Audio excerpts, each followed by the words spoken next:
আপনি আমাকে জিজ্ঞেস করেছেন কিভাবে দ্রুত ধনী হওয়া যায়, ঠিক? জি ঠিক। সেরা সমাধান 5 ওয়াক্ত সালাত আদায় করুন, আর ফজরের আগে 2 রাকাত সুন্নাত মিস করবেন না। জানেন কেন?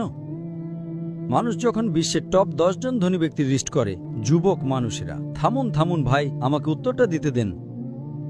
আমি উত্তর দিচ্ছি, আপনি বলছেন যুবক মানুষ।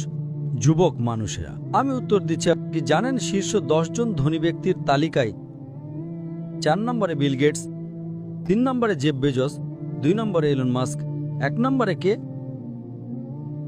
একজন মুসলিম যে ফজরের সালাত এবং সুন্নাত আদায় করে, সে এদের চেয়েও ধনী। কারণ নবী সাল্লাল্লাহু আলাইহি সাল্লাম বলেছেন যে ফজরের 2 রাকাত সুন্নাত পৃথিবী এবং এর মধ্যে যা কিছু আছে তার চেয়েও বেশি মূল্যবান। মানুষ এসে বলে, আমি 4 ওয়াক্ত পড়ি, ফজর সালাত মিস করি। আমি বললাম, কেন? আমি সকালে উঠতে পারি না। অন্য সব সালাত সময় মতো পড়ি, ফজর আমি উঠতে পারি না। তো আমি তাকে বললাম, আপনি তো একজন ব্যবসায়ী, ধরুন আমি আপনাকে বললাম কাল সকাল ভোরে 5টায় একটা ব্যবসার ডিল আছে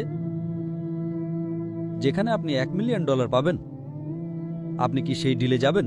আপনি বললেন হ্যাঁ, কিন্তু আপনি তো সকালে উঠতে পারেন না। না না না, $1 মিলিয়ন জন্য আমি ঘুমাবই না।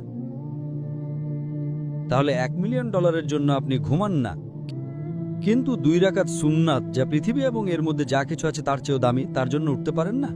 ফজরের সালাতের মূল্য কত ভাবুন। সমস্যা হলো আমরা হাদিস শুনি কিন্তু বিশ্বাস করি না, কোরআন পড়ি কিন্তু বিশ্বাস করি না। আল্লাহ বলেছেন,